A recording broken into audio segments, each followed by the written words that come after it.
Hi Capricorn. I have this whole thing for your astrology and I want to look at it and I want to tell you about it, but for some reason I'm just loving this light and I just want to, I don't know, how long has it been? No astrology. Just my new look for 2022 debuted in your video. Every year I pick a theme. Blade Runner Geisha. Not a Halloween costume, an entire vibe for a year. All right, how long has it been since we just hung out and looked at the cards? Your season is approaching. Solar eclipse right behind you. It's a lot to consider. When you get everything you thought you wanted, is that when you realize what you actually didn't want? Or how does it work? When you get everything you wanted, Capricorn, then what? Is that not where we find ourselves? Excuse me.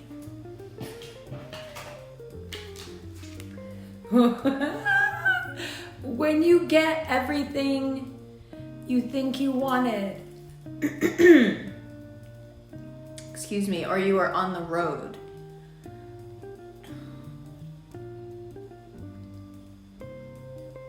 is it enough?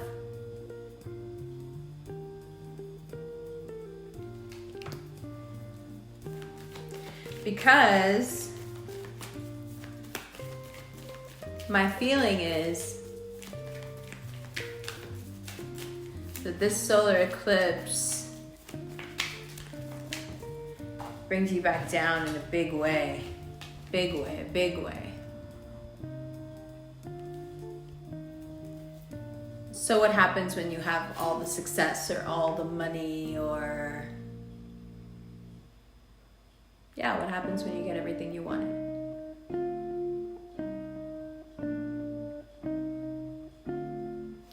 And yet somehow the monkey still won't dance to your tune. Why? Like, if I can have anything I want,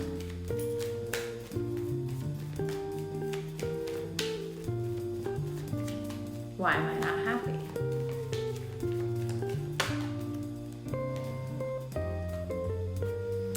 Sagittarius season for you is about realizing that it's you carrying those swords, it's you stealing from yourself, but how? What is it? How long does it take? Say all the other signs for you to realize that your particular brand of striving has everything to do with a mindset of lack and a fear of lack. The Capricorn that gets to the top of the mountain for fun. The reason they're the unstoppable ones isn't because they make it to the top. You all make it to the top. The reason they're the ones that are worth mentioning is because they're able to remain there in a healthy way. Because it was for fun. Not because they were running down the clock, you know? Or the clock is running down. Life is running down the clock. The clock is running down and they gotta hurry up and get there. You gotta hurry up and get there. And you've been doing it and you've been doing it and you've been hurrying up and getting there and getting there and you've been doing your best. And why I'm hurrying up and getting there. Why am I not? Why am I so unhappy? Or just not what I thought I should be, or how I thought. So here we are. Yeah, that was intense. This is intense. This would actually be easier for me without the astrology because I wouldn't have to be quite so straight with you, maybe. But the cards are really getting to the point. I miss doing it like this. I think I'm gonna start doing this again too. Yeah. Well, you know, it's exactly what you would expect from a solar eclipse in your subconscious, for an entire eclipse season to be going on right behind you. It makes complete sense. Yeah. Does that make it easier?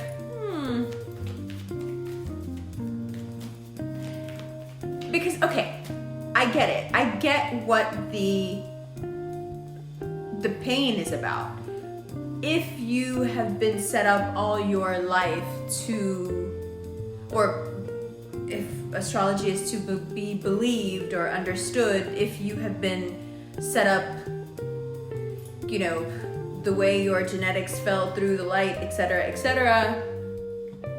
to succeed, to achieve, and then you get there and then you do what everyone told you were meant to do and what you knew you were supposed to do and what your programming told you to do. And then you're like, ha! I know it seems so great, and you're not wrong. I'm living the life, but also, why am I so sad?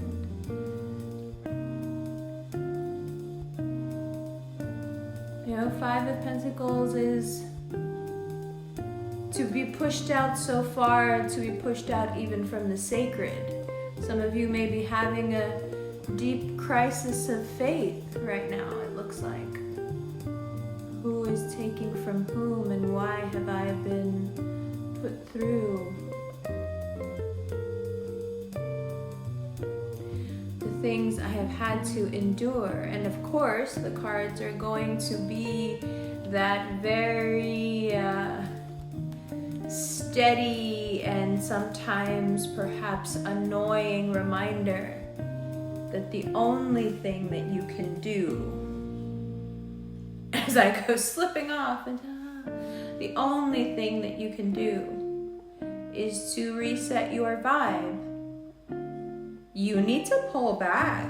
You need to get back into this Empress energy. Okay, I understand there's a lot going on in the subconscious, and I understand that everybody has, you know,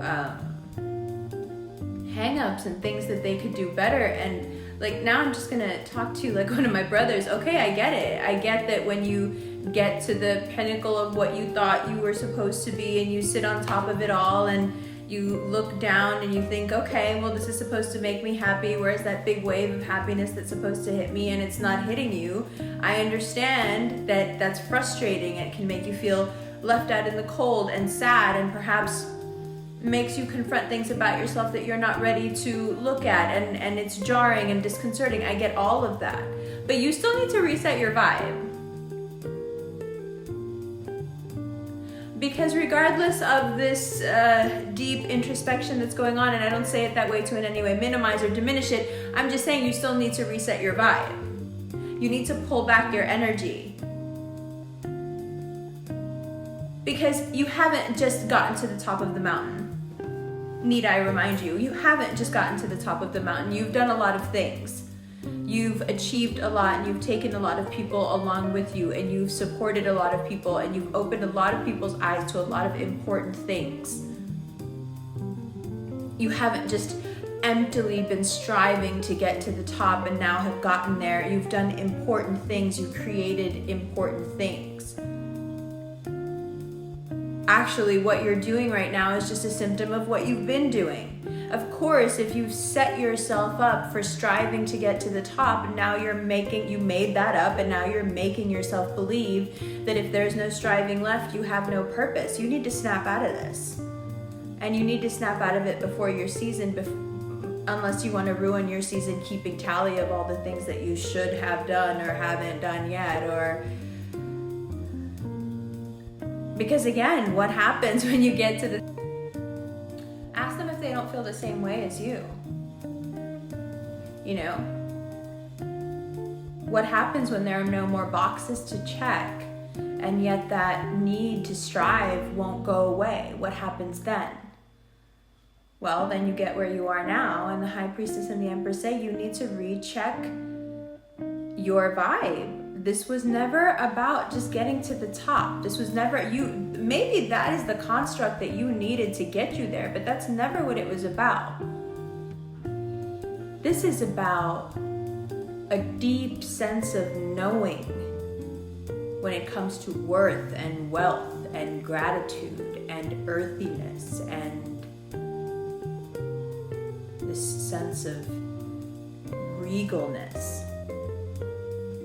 This is a vibe. This is the vibe for an earth sign. Getting there was just about having the means to create this grace in your life, to create this feeling in your life so it could attract more of this. The shift from doing to attracting is a difficult one for Capricorns, and it is happening now, it seems. What a fun time to be alive. And you'll notice something fun about the people around you. Who continues to pat you on the back when you go from doing to being? Who continues to think of you as a raging success? When you allow things to come to you and you completely relax. Who picks up on the Empress vibe and who just doesn't get it? It's a good way to sort through people. People, you know, those things you also need to pay attention to. That's the other thing. You've been striving and striving, and here you are getting very close to the top, or actually sitting at the top, but aside from the few people you have dragged with you because they somehow felt obligated to you, you may notice that there is a litter of people that you have left behind. People. Like whoever this person is now. People. Go back. Where you feel stuck, there are connections. Go back.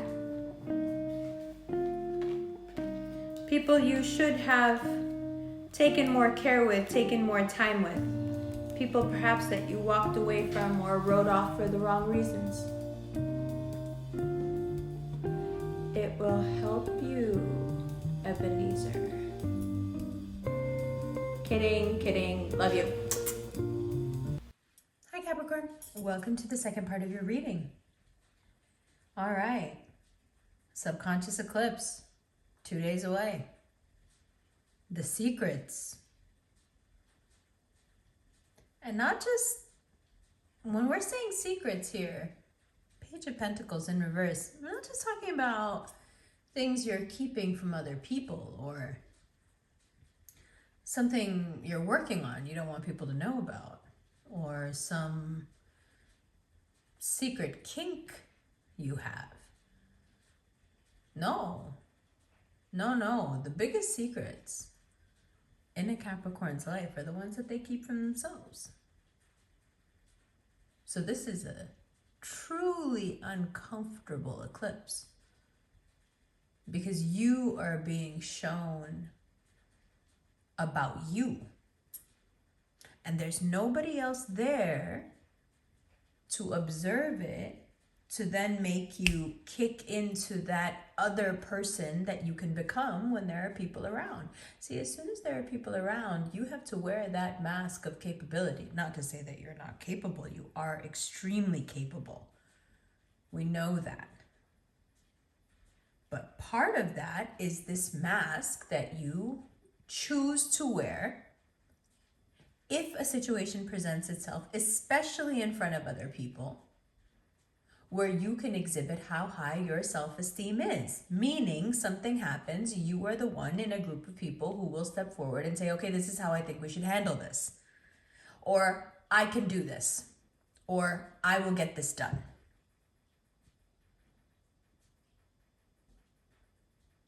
So, because there's nobody else around to make that mechanism that you have, perhaps it's a defense mechanism, but there's nothing that sets off that public persona of highly capable, high functioning Capricorn. There is a different kind of vulnerability and sensitivity to you because it's just raw truth being thrown at you about yourself, and there's no armor. Because that mechanism that kicks in where you put on that brave face even when you can't, you're still able to somehow push through and do it. That mechanism isn't really in your control, interestingly enough. That's something that is directly related to who is there and who can see you. And that would lead me to think that it's directly related to the idea of humiliation. The way that you are perceived is extremely important to you, and it causes a cascade of reactions within you that creates this almost invincible persona. But what's so disarming about this solar eclipse in Sagittarius is that your persona is nowhere to be found. This very sophisticated defense mechanism that you can stand behind and hide, it's not kicking in, it's not coming online because there is nobody else there. It's just you looking at you.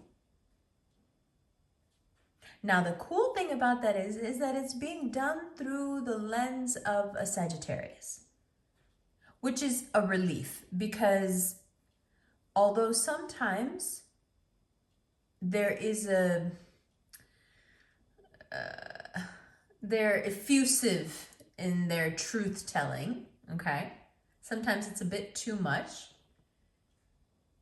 The cool thing about this is that the intentions are always good. The intentionality of a Sagittarius is very positive. And the intentions, what hopefully you gain from this, that you can glean from these somewhat troubling experiences, is a clarity. But it's a clarity that has to do with kindness and learning perhaps how to be that vulnerable person without the defense mechanism kicking in, even when you're around other people. Do you see what I'm getting at? It's a much longer process, and I suspect it'll take all of 2022 for you to make real headway with that concept. We're right at the beginning of a very long journey, is perhaps another way to say it. Now, the other place where this idea of the secrets coming out will affect you is the ways in which you have perhaps taken from yourself in the past. It is an energy of taking stock, but it seems kind of pointless to do this now because you've moved so far past it. It's not your reality anymore. But somehow this very driven nature that you have is offended. You know, it goes something like, damn it, now that I know these things, if I had just known then what I know now. And there's just no reason to go there.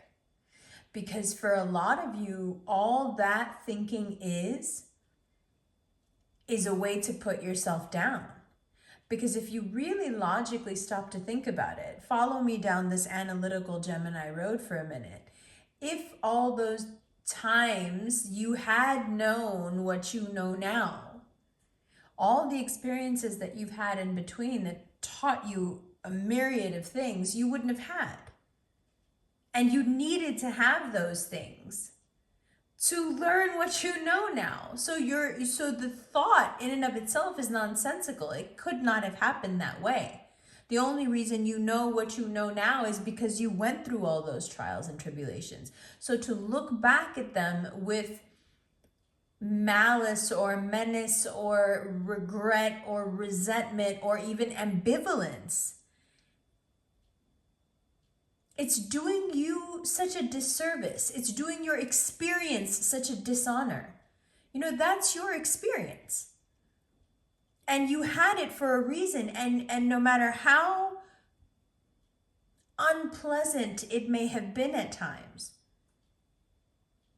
you have experienced a lot of growth. You have absorbed a lot of knowledge. You have succeeded in many arenas of your life because of that.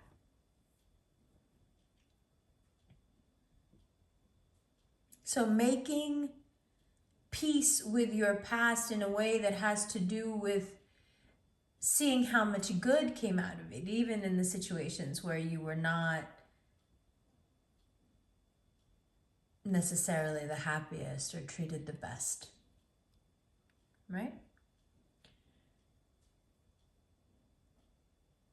There is some idea or concept that you like to blame for the things that happen that start off great and then descend into a kind of chaos. There is some aspect that you like to point the finger to and say, this is the reason why things end up unraveling. This solar eclipse is going to show you how that's total BS. And whatever that thing is that you like to pin your fears and inadequacies and failures on, that pen isn't going to hold. And you will be confronted with this idea that you can no longer blame this one aspect, whether it's of others or of yourself. You can no longer hang the things, all the things that don't go the way you want, on that one thing and say, oh, it's because of this. Okay. And then we have Venus and Pluto going into conjunction. And all around you will be this energy of commit, sign the contract, make the deal, move in with me, let's have a baby, take the new job, accept the flight changes, whatever it is. If you can help it, just don't make any big decisions, especially not ones that are final that you cannot take back. Just don't do it. Now, because there is so much Venus energy, right? This Empress energy, this High Priestess energy, because there is such a deeply feminine, receptive, super powerful, super scary, vast and unknowable, like the ocean energy going on. It's very easy for everyone to get swept up in your attractiveness. It feels like everywhere you go, people are just being hit with these waves of, I don't know, infatuation, it seems like. It seems like everywhere you go, people seem to be infatuated with you, kind of tripping on all over themselves. Now, when you find yourself in a situation where everyone wants a piece of you, everyone wants to talk to you, the most important thing really does become, who can you trust? When everybody wants to know you and the whole world wants to love you, how do you discern? How do you choose? One of the most amazing ways to choose any and everybody who has access to you is, how honest do you think they are with you? Can you trust them? Or are they afraid that if they tell you the truth that you'll walk away from them? Now, for those of you who don't have a lot of people around them who are comfortable telling you the truth, You have to realize that those people are keeping you stuck. Them voicing their discontent or disagreement with you is, in fact, actually what is going to continue to reignite your evolutionary process. When out of fear, complacency, mediocrity, whatever it is, the people around you are not being straight with you and not telling you the truth, they are in fact actively facilitating your stagnation.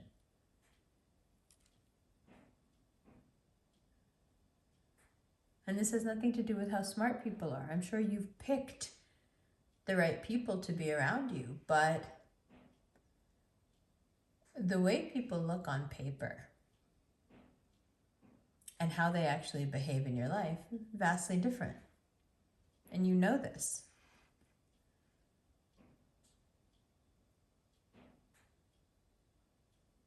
There's something they want to tell you, some kind of, something that they're afraid is going to hurt you, or you're never going to want to talk to them again.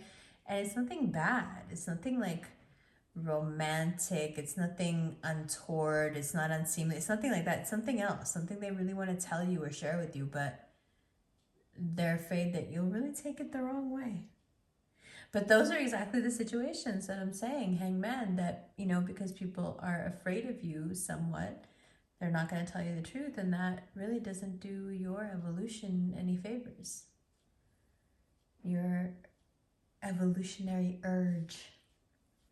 Ew, why does that sound so weird? Anyway. Okay. Now, once you've gone through this period of thinking and really sorting people into categories, and you figured out who is honest with you, who is consistently honest with you, who is not afraid of you, then you can start to be vulnerable with those people, because you've gone through a very systematic vetting process. They can be trusted. So it's a way to begin to build new relationships slowly, and in a way that continues to facilitate your opening up and your getting in touch with your vulnerability. Okay? Now, one of the cool things that happens is once you get into the groove of this and you really do start to feel incredibly confident and social, and you really want to get out there and do your thing, well, that's okay. That's okay. All you have to do is be ready to go out and socialize a little and talk to people, and everything else will come and find you. You don't have to go out searching. You just have to show up places and radiate that magnetism, and those things in that space, in that time, in that city, in that moment that is meant for you is going to come right up to you. And if you start living your life that way, that what you're actually doing is you're showing up like a beacon. Okay, you're showing up and basically breathing life, okay, into this moment of awareness and who you are and what you are, and everything in that moment that was coded or written or whatever you want to say, meant to be with your frequency, will come and find you in that moment. And when you start to realize that every moment, the thing that is in complete resonance with your frequency at any given moment, and at any moment that thing that resonates and is a perfect match with your frequency comes rushing at you. And then you realize that every moment that you're having is rushing at you for exactly that reason.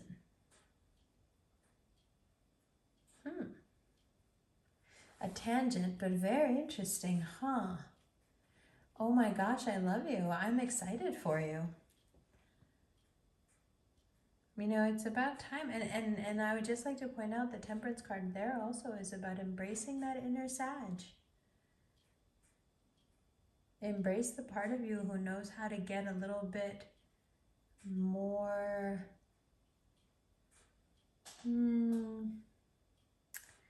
confident. Confident, not that you don't have confidence, but more gutsy. You know, willing to be unconventional. Once you start to go down that road, you do really make for a very quirky, cool, Howard Hughes type peeps. I love you, love you. The extended is on Patreon, where the first part of this reading has been for over a week. All the early videos, the extendeds, everything is on there. I'm adding double tiers, so if you have like a Taurus sun, Scorpio moon, and you want to get all the videos for both signs, there'll be a new tier called Taurus Scorpio. I'm gonna do one right now called Capricorn Cancer, because you guys are on the same axis. All of that is on Patreon. The extended is also available as always through Vimeo or the instant PayPal link. And if you're new to the channel and you don't know what the extended is, we basically go through all the cards and we clarify the cards here, and we take a look at late December moving into January 2022. Perfect. I love you. I will see you in the extended right now. Oh, if you like these rings, these are our rings. This is the World. This is the Empress. These are both available at the links below. Bye.